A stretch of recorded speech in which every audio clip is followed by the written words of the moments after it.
10 വയസ്സുള്ള കേരളത്തിലെ കുഞ്ഞുങ്ങളെ പോലും ഇന്ന് ലഹരിക്ക് അടിമപ്പെടുന്നു. Alarming crisis in Kerala. ഇന്നത്തെ കുഞ്ഞുങ്ങളാണ് നാളത്തെ തലമുറ. ഇന്ന് നമ്മൾ ശരിയായ വഴി കാട്ടിയില്ലെങ്കിൽ കുഞ്ഞുങ്ങൾ കൈവിട്ടു പോയേക്കാം. നമുക്കിത് സീരിയസ് ആയിട്ടൊന്ന് നോക്കാം. 2025 ആദ്യ 2 മാസങ്ങളിൽ തന്നെ 588 കുഞ്ഞുങ്ങളാണ് ഡ്രഗ് അഡിക്ഷൻ തെറാപ്പി എടുക്കുന്നത്.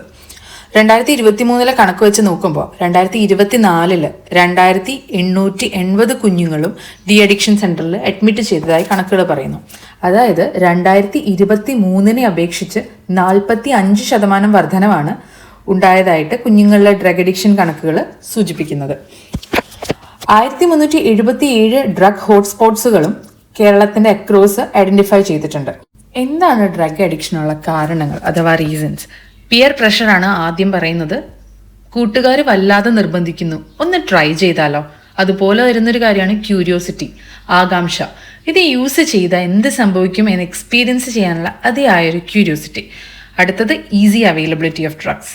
ഇത് ഏത് കൊച്ചു കുഞ്ഞിന് പോലും ഈസി ആയിട്ട് കിട്ടുന്ന ഒരു കാര്യമായിട്ട് മാറി. കേരളത്തിന് തല താഴ്ത്താം, അഭിമാനിക്കാനുള്ള കാര്യമൊന്നുമല്ല. ഫാമിലി ഇഷ്യൂസിന് ലാക്ക് ഓഫ് സൂപ്പർവിഷൻ ആണ് അടുത്തൊരു കാരണം. ഹസ്ബൻഡ് ആൻഡ് വൈഫ് അല്ലെങ്കിൽ ബാക്കി മെമ്പേഴ്സ് ആയിട്ടുള്ള പ്രോബ്ലംസ് ഉള്ള ഒരു ഫാമിലി നമുക്ക് എക്സാമ്പിൾ ആയിട്ട് നോക്കിയാൽ, ഇവർ തമ്മിൽ ഡെയിലി പ്രോബ്ലംസ് വരുമ്പോൾ ഇവർ അത് ക്ലിയർ ചെയ്യാൻ ശ്രമിക്കുന്നു, പരസ്പരം കുറ്റപ്പെടുത്തുന്നു. Finally end of the day കുഞ്ഞിന് വേണ്ടി കെയർ ചെയ്യാനും ഗൈഡൻസ് കൊടുക്കാനും സമയവുമില്ല, മനസ്സുമില്ല. കുഞ്ഞുങ്ങൾക്ക് കിട്ടുന്നത് തീർക്കാൻ ബാക്കി വെച്ച ഫ്രസ്ട്രേഷനും ശാപവാക്യങ്ങളും. പിള്ളേരല്ലേ അങ്ങ് വളർന്നോളും എന്ന് പറയുന്നവരോട് പഴയ കാലമല്ല, ഇപ്പോൾ സൂക്ഷിച്ചാൽ നാളെ ദുഃഖിക്കേണ്ട. വളരെ പ്രോമിനൻ്റ് ആയ മറ്റൊരു റീസണാണ് ഇൻഫ്ലുവൻസ് ഓഫ് സോഷ്യൽ മീഡിയ. ഇതൊക്കെ നോർമൽ ആണെന്നും കൂൾ ആറ്റിറ്റ്യൂഡ് ആണെന്നും ഒക്കെയുള്ള സോഷ്യൽ മീഡിയ ഉപയോഗത്തിലൂടെ കുട്ടികളിൽ ഡെവലപ്പ് ആവുന്ന ചിന്ത. അതേപോലൊരു കാരണമാണ് mental health struggles and stress. ആദ്യം പറഞ്ഞ പ്രശ്നങ്ങൾ തന്നെ കുഞ്ഞുങ്ങൾക്ക് സ്ട്രെസ് കൊടുക്കാതിരിക്കാൻ ശ്രമിക്കുക, മാക്സിമം അവരെ കേൾക്കുക, അവരുടെ ഫ്രണ്ട് ആവാൻ ശ്രമിക്കുക. നമുക്ക് അതിൻ്റെ കുറച്ച് ഇമ്പാക്ട്സും കൂടെ നോക്കാം. ഫിസിക്കൽ ആൻഡ് മെൻ്റൽ ഹെൽത്തിനെ വളരെ മോശമായി ബാധിക്കും, ഒരു സംശയവും വേണ്ട. പിന്നെ ക്വൈറ്റ് നാച്ചുറൽ ആയിട്ടുള്ളൊരു കാര്യമാണ് പഠനം താഴോട്ട് പോകുന്നു. കുഞ്ഞുങ്ങൾക്ക് പഠനത്തിന് മുകളിലേക്കുള്ള പ്രയോറിറ്റി ആയിട്ട് ഡ്രഗ് മാറുന്നതുകൊണ്ടാണ് ഇങ്ങനെ സംഭവിക്കുന്നത്. ക്രൈം, വയലൻസ് ഒക്കെ വല്ലാതെ കൂടുന്നു, കുടുംബങ്ങളൊക്കെ നശിക്കുന്നതൊക്കെ ഇതിൻ്റെ ഒരു ആഫ്റ്റർ എഫക്റ്റ് ആയിട്ട് വരും. ഇതൊക്കെയാണ് ബേസിക് ആയിട്ട് വരുന്ന ഇമ്പാക്ട്സ്. നമുക്കിനി സ്കൂളിൻ്റെ റോൾ ഒന്ന് നോക്കാം. സ്കൂളിന് ചെയ്യാവുന്ന ബെയർ മിനിമം ആയിട്ടുള്ള കാര്യമാണ് അവയർനെസ് പ്രോഗ്രാംസ് കണ്ടക്ട് ചെയ്യുക എന്നുള്ളത്. ഇത് യൂസ് ചെയ്താൽ ജീവിതം എങ്ങനെ കൈവിട്ടു പോകും എന്ന് നന്നായിട്ട് മനസ്സിലാക്കി കൊടുക്കുക പിള്ളേർക്ക്. പിന്നെ ചെയ്യാവുന്നൊരു കാര്യമാണ് പേരൻസ് കുഞ്ഞുങ്ങളെ നിരീക്ഷിക്കുക. കൂട്ടുകെട്ടുകളാണ് ഏറ്റവും വലിയ ആപത്തിലേക്ക് കൊണ്ടെത്തിക്കുന്നത്. നല്ല കൂട്ടുകാരാണ് നമ്മുടെ കുട്ടികൾക്കുള്ളതെന്ന് എൻഷുർ ചെയ്യുക. പിന്നെ വീട്ടിൽ ഇതിനെപ്പറ്റി ഓപ്പൺ ആയിട്ട് തന്നെ ഡിസ്കസ് ചെയ്യുക. നീ ഒരു കാരണവശാലും ഇത് ഉപയോഗിക്കരുത്, ഉപയോഗിച്ചാൽ എന്തൊക്കെ അപകടങ്ങൾ ഉണ്ടാകും എന്നുള്ളത് വിശദമായിട്ട് പറഞ്ഞു കൊടുക്കുക. എല്ലാ ദിവസവും ഇന്ന് എന്തൊക്കെ സംഭവിച്ചു എന്ന് മക്കളോട് ചോദിച്ചറിയുക. അറിയാതെ അബദ്ധം പറ്റിയാലും അവരെ പേടിപ്പിക്കാതെ കൂടെ നിന്ന് തിരുത്തുക. ബേസിക്കലി എന്തും തുറന്ന് പറയാൻ പറ്റുന്ന സ്ട്രോങ് ബോണ്ടിങ്, ഫ്രണ്ട്ഷിപ്പും ഒക്കെ പേരൻസും കുട്ടികളും തമ്മിൽ ഉണ്ടാക്കിയെടുക്കുക. ചുരുക്കി പറഞ്ഞാൽ നിങ്ങൾക്ക് അപ്പുറം ഡെപ്ത് ഉള്ള മറ്റ് ഫ്രണ്ട്ഷിപ്പിന് വരാൻ പാടില്ല ഒരു 15-18 വയസ്സ് വരെയെങ്കിലും. ഓക്കെ, അപ്പോൾ തിരുത്താൻ പറ്റിയാൽ തിരുത്തുക, തെറ്റ് ചെയ്തു പോയെങ്കിൽ തിരുത്തി കൊടുക്കുക. Okay, prevention is better than cure.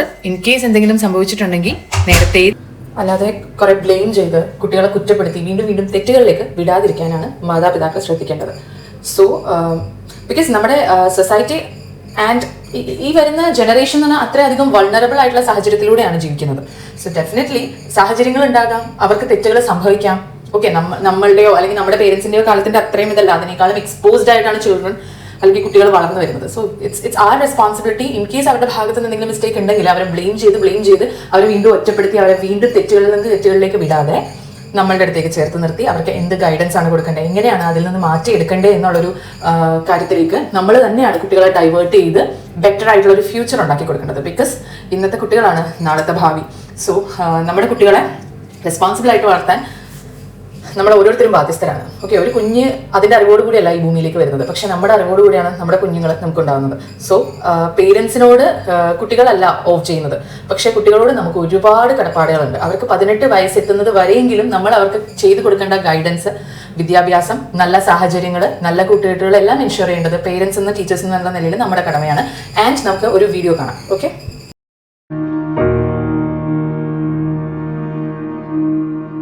It is a crisis. It is epidemic. The opioid crisis in this country is continuing to expand exponentially.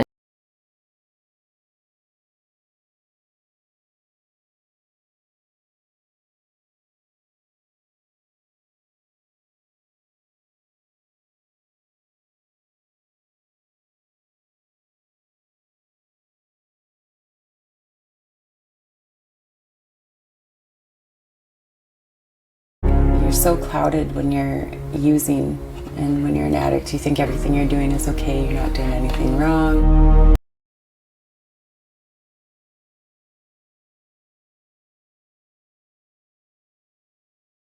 If this crisis isn't tackled, an entire generation could be lost. Save this generation. If they are lost, we are responsible.